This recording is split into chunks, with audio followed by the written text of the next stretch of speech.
우리 함께 볼 말씀은 누가복음 7장 11절부터 15절의 말씀입니다. 누가복음 7장 11절로 15절 말씀을 우리 합독하도록 하겠습니다. 그 후에 예수께서 나인이란 성으로 가실새 제자와 많은 무리가 동행하더니 성문이 가까이 이르실 때에 사람들이 한 죽은 자를 메고 나오니 이는 한 어머니의 독자요 그의 어머니는 과부라. 그 성에 많은 사람도 그와 함께 나오거늘 주께서 과부를 보시고 불쌍히 여기사 울지 말라 하시고 가까이 가서 그 관에 손을 대시니 맨 자들이 서는지라. 예수께서 이르시되 청년아 내가 내게 말하노니 일어나라 하시매 죽었던 자가 일어나 앉고 말도 하거늘 예수께서 그를 어머니에게 주시니. 아멘. 오늘 본문을 보면은 예수님과 이 제자들의 무리가 그 행렬이 이제 나인이라는 성으로 들어갈 때 한 행렬을 이제 마주치게 되어지죠. 바로 장례 행렬입니다. 죽은 사람은 한 과부의 하나뿐인 아들이었죠. 과부라고 지칭하는 것을 봐서 우리가 알 수 있지만은 이미 그녀는 남편을 잃었습니다. 그리고 이제 마지막 희망이었던 독자 외 아들마저 잃은 것이죠. 당시 사회에서는 과부는 경제적으로나 사회적으로나 매우 약자, 연약한 존재였습니다. 그런데 오늘 외아들까지 죽은 것이죠. 이제 이 여인에게는 미래도 의지할 사람도 아무 소망도 남아있지 않는 것이죠. 그래서 그녀는 그저 울고 있었습니다. 그런데 오늘 본문에서 가장 중요한 것은 과부가 아니죠. 바로 예수님입니다. 13절을 보면은 이렇게 말씀하시죠. 주께서 과부를 보시고 불쌍히 여기사. 예수님은 먼저 그녀를 보셨어요. 그리고 그녀를 불쌍히 여기셨죠. 여기서 불쌍히 여기셨다는 것은 우리가 주일에도 살펴봤지만은 단순히 안타깝게만 생각했었던 것이 아닙니다. 그런 뜻이 아니죠. 마음 깊은 곳에서부터 창자가 끊어질 듯한 그런 아픔으로 그 긍휼이 일어나서 그녀의 아픔을 자신의 아픔처럼 동정하셔서 마음이 흔들려졌다는 것입니다. 예수님의 긍휼은요, 감정으로나 동정으로만 끝나지 않았죠. 예수님은 이어서 그녀에게 울지 말라고 위로의 말씀을 하시며 관에 손을 대십니다. 그러면서 뭐라고 말씀하세요? 청년아 내가 내게 말하노니 일어나라. 예수님의 말씀의 권세는 죽은 자도 살리는 줄 믿습니다. 그때 죽었던 청년이 살아났죠. 그리고 예수님은 그 아들을 그 과부에게, 그 어머니에게 아무 조건 없이 돌려주셨습니다. 과부가 예수님을 찾아간 게 아니죠. 예수님께 요청하지도 않았습니다. 믿음을 고백한 것도 아니에요. 그녀는 정말 아무것도 하지 않았습니다. 아니, 할 수 없었죠.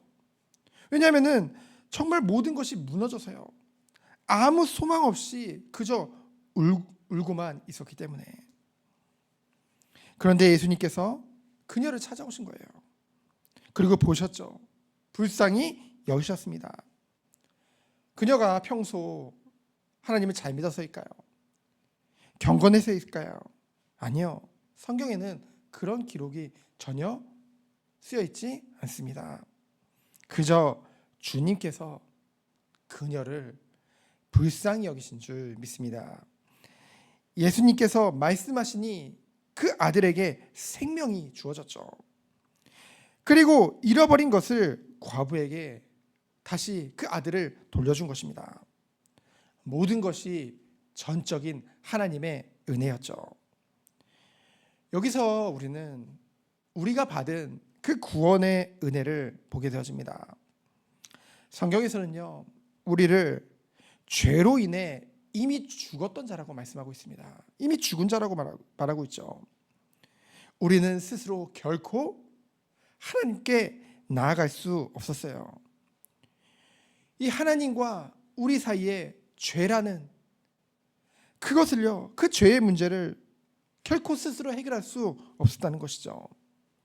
우리는 죄 앞에, 사망 앞에 아무것도 할 수 없는 무력한 존재였습니다. 한마디로 우리는 영적으로 나인성 과부와 같은 그런 존재였죠. 소망이 없었고요. 죄와 이 사망 앞에서 아무것도 할 수 없었던 그런 존재였습니다. 그러나 하나님께서 먼저 우리를 찾아오신 것이죠. 하나님이 먼저 우리를 찾아오신 것입니다. 우리가 먼저 하나님을 사랑한 것이 아니라 하나님께서 먼저 창세전에 우리를 택하시고 그리스도 안에서 우리를 사랑하신 줄 믿습니다. 그래서 우리가 하나님을 찾은 것이 아니라 하나님께서 우리를 찾아오신 것이죠. 우리가 자격이 있어서 구원받은 것이 아닙니다. 하나님의 긍휼하심 때문에, 그 사랑 때문에 구원받은 줄 믿습니다. 그래서 에베소서 2장, 제가 아주 좋아하는 구절인데요, 긍휼이 풍성하신 하나님이 우리를 사랑하신 그 큰 사랑으로 인하여, 우리를 살리신 이유는요, 우리가 선해서가 아니에요. 하나님의 풍성한 긍휼, 그 사랑 때문인 줄 믿습니다. 그래서 오늘 본문에서 과부는요, 아무 공로가 없지만 아들을 선물로 받았어요. 우리도 마찬가지입니다. 우리는 아무 공로 없이, 우리가 잘한 게 없거든요. 우리가 하나님 앞에 내세울 게 아무것도 없거든요. 근데 하나님의 전적인 은혜로 예수 그리스도를 믿는 그 은혜를 선물로 받아 그리스도 안에서 영원한 생명을 얻은 줄 믿습니다. 이것이 은혜예요. 혹시 우리가요, 오늘 이 아침에, 오늘 우리가 살아가야 할 우리의 삶에도 정말 나인성 과부처럼 눈물 흘릴 일로 가득하나요? 인생이 무너질 것만 같은 무거운 짐들이 있나요? 앞이 보이지 않을 만큼 도저히 해결의 실마리가 도무지 보이지 않는 어려움들이 우리 앞에 있나요? 오늘 말씀을 우리가 하나님의 음성으로, 성취될 언약으로, 권세 있는 주님의 말씀으로 붙잡기를 원합니다. 말씀이 우리에게 소망을 주죠. 주님은 우리의 눈물을 외면하시는 분이 아닙니다. 우리의 아픔을 결코 못 본 척하시는, 그것을 전혀 무감각하게 보시는 그런 로봇 같은 하나님이 아니라는 것이죠. 인격적인 하나님이십니다. 긍휼이 풍성하신 그 하나님은 지금도 자기 백성을 불쌍히 여기시는 줄 믿습니다. 그 하나님은 못하실 것이 없죠. 하나님은 불가능한 것이 없습니다. 전지전능하신 분이에요. 영원전부터 지금까지 동일하게 전지전능하신 하나님인 줄 믿습니다. 그리고 가장 큰 은혜를 이미 우리에게 주신 거예요. 값없이 주셨습니다. 죄와 사망 가운데 있던 우리를 살리셔서 하나님의 자녀요 백성이 되게 하셨죠. 그 구원의 은혜를 받은 우리는 어떤 상황 가운데서도요, 하나님의 긍휼을 구하며 신실하신 그 하나님을 신뢰함으로 오늘을 살아갈 수 있는 거예요. 오늘 하루도 우리가요, 우리를 먼저 찾아오시고 우리를 늘 불쌍히 여기시며 생명을 주신 그 주님을 기억하며 어떤 상황 속에서도 능히 승리케 하실 주님만을 바라보며 승리하는 오늘 하루 되어지기를 예수 그리스도의 이름으로 축원드립니다. 시간 기도합니다. 주님 감사합니다. 전능하신 하나님만을 바라보는 하루 되도록 주께서 축복하여 주옵소서.